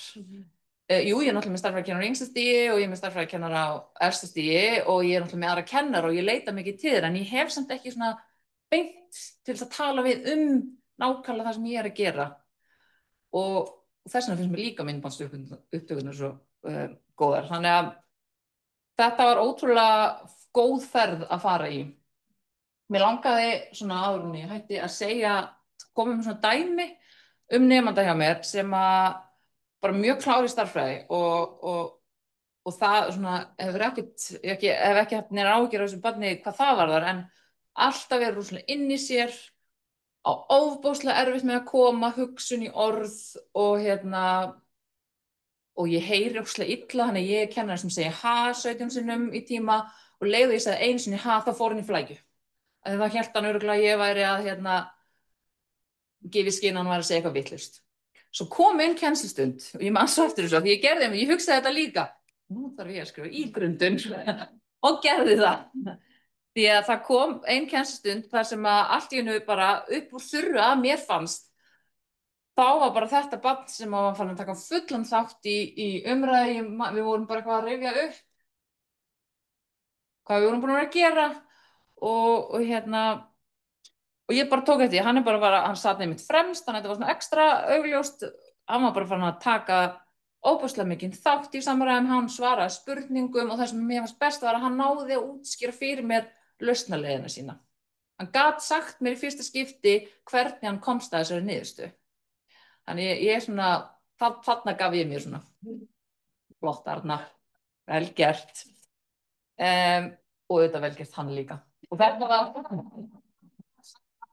svona áþreifanlegt dæmi bara hvað áherslan á samræður og samstarf hefur raunverulegt áhrif. Og þetta var strákur sem var búinn að vinna með 2 öðrum strákum allan veturinn. Þeir 2 voru stýrandi, hann var alltaf svona meira tilbaka, en hann var svona eftir nokkrar bara, mánuði, svona greinilega komið með sjálfstrausti í að taka þátt og vera með í þessum samræðum. Ég er alveg að vera búin. Helstu áskoranir, myndi ég segja, var að yfirstíga mitt eigið óryggi og opna mig fyrir bara minni eigin kennslu og að breyta bara sjálfskoðun í lærdóm, ekki í niðurrif, ekki að fara bara að pikka alltaf vondlélega eða hvernig ég orða það sem ég geri, heldur bara að sjá það góða og nota hitt sem lærdóm. Og ég held að óöryggi mitt í þessu sé svolítið upprunnið af því að ég er ekki stærðfræðikennari af upplagi og ég hafði bara einhvern veginn, ég var svona hrædd að ég væri ekki að gera það sem ég þurfti að gera ef ég væri mikið að bara einhverja aðra leiðir en bara þessa einu leið sem ég þekkti að því að þegar ég var í stærðfræði í grunnskóla þá bara var það bara bókin og ekkert annað. Ég man ekki eftir einu einasta verkefni sem var ekki frá bókin. Það áskorun að vinna með fjölbreyttan nemendur í samkennslu. Það alveg áskorun að vera með 5., 7. og 7. bekk alltaf saman. Þau eru ekkert í sama efninu alltaf og eins og gefur að skynja þá 7. bekkur í þyngra efni heldur en 5. bekkur, þannig að ná einhvern veginn að tvinna þetta allt saman ákveðin áskorun og það áskorun að þróa svona markvissa endurgjöf eins og bara búið að ræða hérna. Það þetta við erum mörg föst í að segja alltaf bara já, flott, jú, þetta rétt hjá þér. Já, bara já, geðveikt, flott, frábært. Það vantar aðeins meira, þannig að það eitthvað sem ég ennþá að vinna með. Það sem ég myndi segja ég tæki út úr þessu verkefni að myndbandsupptökur eru ekki bara tól til að meta kennslu, heldur bara öflugt tæki til að læra sjálfan sig og læra sig sem fagmanneskju. Samræður eru að mér finnst bara algjör lykill að lærdómi og tilgangurinn þarf að vera skýr. Ég upplifi mig miklu meðvitaðri, opnari og bara hreinlega öruggari sem kennari eftir þetta. Takk fyrir.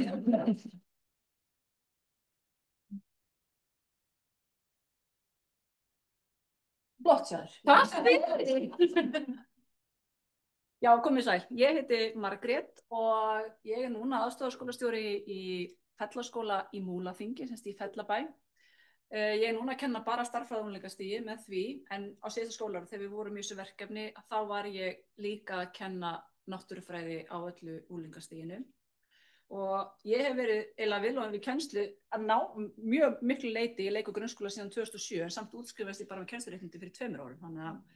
Þannig að ég svo sem ég svona alveg beggja megin borðs, var að læra eitthvað alveg nýtt þegar ég var í mastersnáminu þar en hafði mikla reynslu samt áður en ég fór þangað. Og minn lærdómur sem að ég kannski tek út úr því að hafa tekið þátt í þessu verkefni að ég náttúrulega fór í þetta. Ég hafði nefnilega ég var í mastersnámi frá HA og þar höfðu við tekið okkur upp. Þannig að ég var búin áður að horfa á mig í kennslu með mínum leiðsagnakennara þar sem við vorum að rýna í ákveðna þætti út frá Plató meira að segja. Þannig að ég hafði reynslu og það hjálpaði mér bara, þess að sagði ég bara strax já, þetta eitthvað sem að nýttist mér þá og ég var alveg viss að myndi nýtast mér áfram. Þannig að ef ég byrja bara á því sem ég lærði var það að með því að hafa Platórammann til grundvallar og bara einmitt þetta markmið sem ég kem inn á eftir sem ég setti mér að þá var ég bara að kortleggja mína kennslu, ég gat sé hvar mér fannst mér ganga vel og hvar vantaði upp á einmitt bara á þennan afmarkaða hátt. Ég fekk ákveðin svona leiðarvísi með þessa þætti sem ég ætla að taka fyrir og það hjálpaði manni svo að fara af stað.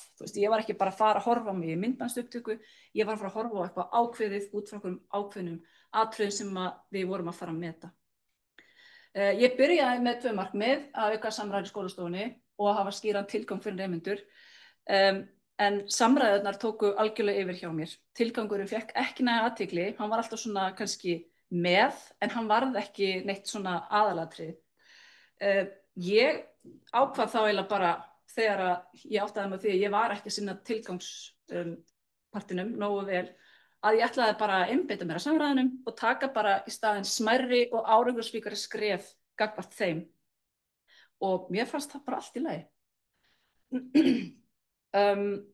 Ég þjálfaðist einmitt, ég horfa á mig, horfa á þessa afmörkuðu þætti. Ég, eins og Arna var að tala ég byrjaði kannski að horfa á hvernig líkamsstellingin var ég að tala við krakkanum við krosslaða hendur og hvernig svaraði ég og hvernig tók ég móti nemendum inn í stofu og var ég neikvæð og allt þetta og hvernig breytti ég röddinu og eitthvað svona. En að fá bara einmitt, þú veist, þetta var ekki það sem lagaðist af því að ég náttúrulega horfði á þess að þetta, en þetta var ekki það sem var aðalatriði í mínum huga, þannig að þetta var bara win-win eiginlega. Ég sá gæðin aukast og ég bara segja það, þú veist, ég bara sá það án þess að ég hafi nokkuð fyrir mér í því þannig séð. Ég sá árangur og ég fann fyrir honum innan kennslustofunar. Ég fann bara hvernig nemendur eldust í að rökstyðja mál sitt og hlusta á aðra, endurtaka það sem þeir voru sammála eða ósammála og mín tenging við þau varð betri. Við áttum í meiri samræðum og við urðum miklu betri hópur. Það mátti ræða námsefni og það mátti spyrja spurninga og mátti spyrja af hverju og hreinlega einmitt komast að því að stundum var ekki eitthvað eitt svar rétt. Og ég tók eftir því að nú þessi einmitt ráðstefna búin að vera svolítið ofarlega í huga að þá fór ég að hugsa svona tilbaka hvað ég er búin að vera að gera núna á þessu skólaári og var einmitt bara í síðustu viku í það sem að voru litlir hópar og þau voru átt að svara einhverju starffræðidæmi og segja af hverju komast að niðurstöðu, einhver annar hópur sem komast að sömu niðurstöðu en með annarri leið, þannig að við vorum og ég var bara já, þetta skilar árangri sko. Í þessu, af því að ég er einmitt líka kemur litlum skóla og var áður í stærri skóla fyrir austan þar sem ég var í teymi og gat sífellt verið í samræðum við minn samkennara námsgreinar. Nú hafði ég það ekki. Þannig að koma inn í vinnuhópinn og fá að eiga samtalið og af því ég er heldur ekki menntaður náttúrufræðikennari, að eiga samtal við aðra í náttúrufræðihópnum og Eddu bara námsefnið og nálganir og verkefni og tilganginn og fleira, að það einhvern veginn gaf mér alveg rosalega mikið og það skilaði sér líka á gólfið. Og meira að segja ennþá, við komum náttúrulega austan í morgun og við sátum niður að bíða eftir að byrja og við vorum ennþá að tala bara hvað gekk vel og hvernig vorum við að gera þetta og svona. Þannig að þetta bara skapar rosalega miklar umræður. Þannig að samræðurnar voru alltaf ofarlega í huganum og ég breytti mínu kennsluháttum eftir því. Mér fannst þetta ekki mikil aukavinna, ég vissi svo sem aðeins svona af því að ég gert þetta áður út í hvað ég var að fara. Mér fannst, ég hafði líka í náminu verið að skrifa ígrundanir mánaðarlega, þannig að ég bara gerði það og mér fannst það hjálpa mér mjög mikið og ég taldi þetta bara að vera verkfæri fyrir mig af því ég vil bara ekki í staðina. Heldur vil ég bara halda áfram. Ég vil ekki vera hrædd að gera eitthvað annað, að gera eitthvað öðruvísi en ég er vön. Þannig að ég vil bara endilega bæta gæði minna kennslu. Og nú er ég komin í aðra námsgrein með annan nemendahóp en ég er ennþá með þetta eins og sagðan, með þetta í huga. Nemendahópur sem ég var með, þau voru semst í 10. bekk og voru 15. Ég þekkti þau frá árinu áður og ég hafði í stærri skólann sem ég kenndi þá var ég á miðstigi og þar fannst mér ofsalega jákvæður andi í bekknum og þau voru mjög tilbúin að grípa samræður og grípa eitthvað til þess að tala saman og fyrir hópavinnu en þegar ég hitti þessa nemendur að þá voru þeir ekki þar. Þetta voru náttúrulega í svona litlum hóp, maður heldur ofta að það að kenna litlum hóp sé bara, þið geta allir bara verið saman eitthvað svoleiðis. En það þýðir bara að þessi eini á enga samleið með hinum, þessi tveir eru ekki samleið með þessum og hafa kannski ekki neins svona húsa að venda innan bekkjarins. Þannig að ég ákvað strax að ég ætlaði að vinna með þennan hóp. Mér fannst það bara alveg tilvalið. Það voru margir smáir hópar innan bekksins, bæði út af vinasamböndum og bara ákveðinni getuskiptingu þarna innanhús. Nei, hjá þeim sem sagt. Og þannig að þegar ég setti fram mitt markmið í fyrstu vinnustofunni að þá langaði mig bara að rýna í það hvernig ég var að leyfa samræmi fara af stað, hvernig ég var að viðhalda þeim, hvernig ég leiti þær áfram, gerði ég það eða þau að gera það, gef ég tíma til þess að fara yfir á samræðubrautina, hverjir fá að tala, þora allir að tala og í lok tímabilsins þá langaði mig að sjá að þau væru svona ómeðvitað bara fara inn í samræður og varðandi námsefni eða áskoranda sem voru að kljást við og myndu ná að halda samræðum á því plani. Þannig að, og ég bara er alveg vissum að það tókst. Ég vissulega sett smá líka þegar nemendur eru í 10. bekk, þá oft svona kannski seinnipartinn þá gefa því, það er eitthvað annað að fara að breytast, eitthvað framundan hjá þeim. Þannig að það spilaði alveg pottet inn líka, en ég held að þetta sé algjört svona win-win. Áskoranir eru auðvitað bara eins og þær hafa komið inn á tæknin að, þarf ég nú að finna iPadinn og hann hlaðinn og hvernig heyrist hljóðið og allt þetta, hvernig get ég sýnt þetta og hvað gerir ég við upptökurnar og svoleiðis. Hugafarið, ég virkilega að fara að sýna öðrum hvernig ég inn í stofunni minni og svoleiðis. Þetta náttúrulega bara ákveð hugrekki sem maður þarf að hafa og líka hugafarið þegar verið að benda á eitthvað sem að þú geti gert betur, að maður taki því sem jákvæðum og gagnlegum ábendingum og auðvitað tíminn. Okkur vantar alltaf tíma. Það er algjörlega þannig. En ég ætla bara að enda á því að segja að ég, af því að Arna var að tala ferðina sem við fórum til Noregs, að það var alveg svakalega gagnlegt. Og ég held að þetta gera heimildamynd hvernig þetta er og hvernig þetta virkar og hvernig þetta er gert í raun. Og ég held einmitt að þó að áskoranir séu til staðar, þá sé samt alltaf ágóðinn og lærdómurinn og okkar efling í starfi, hún vegur alltaf hærra held ég. Þannig að ég held að ég bara hvet allir til að taka myndbandsupptökur og bara opnum huga. Takk fyrir.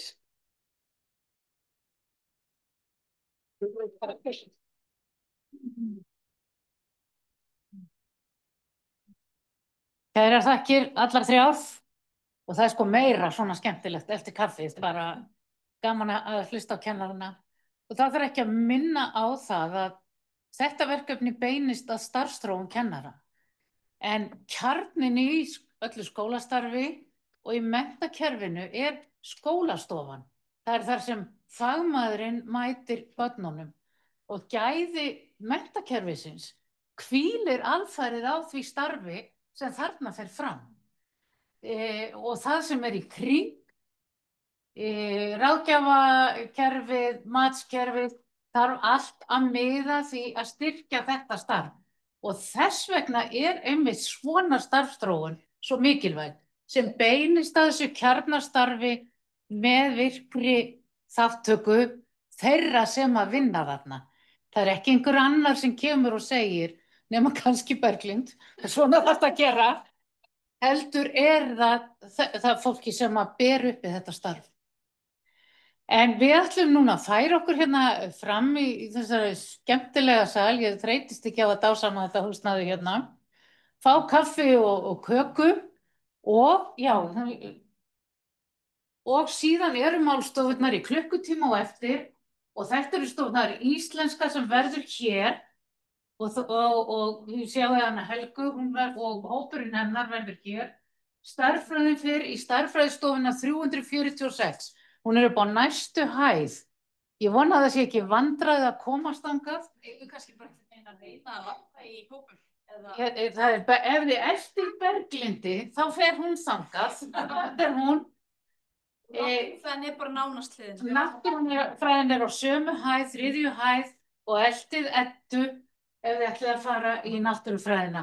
Og þarna verður tækifæri til að ræða saman, spyrja spurninga og kafa dýpra og hitta alla kennarana. Hvað er sporðið? Nú kenni ég ekkert af þessum 3 greinum. Ég hef hins vegar mikinn áhuga á þessum myndbandsupptökum þeir segir. Tækninni og pælingum og kannski umgjörnum. Það er frábært að heyra. En hvert myndi ég þá sækja? Það var spyrja sem er bara. Meinar hérna, það er bara í hvaða málstofur sem er. Viltu lesa þið til að þetta Málstofur? Sjálfsöki verið.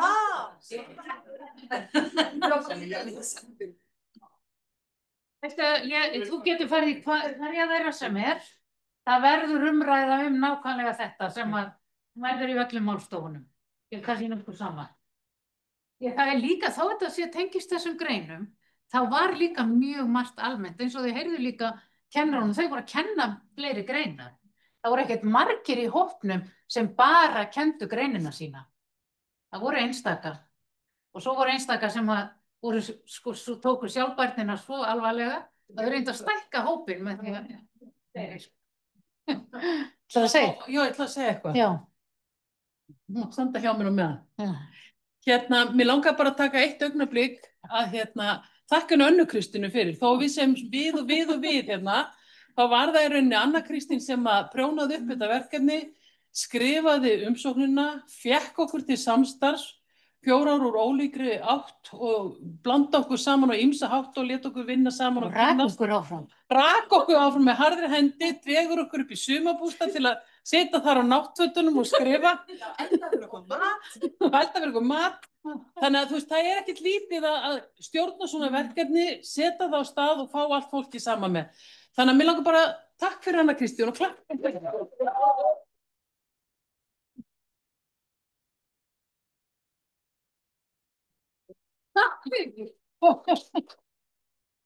Kæra þakkir Svava mín, þetta er bara rosalega skemmtilegt verkefni og gaman að vinna með ykkur.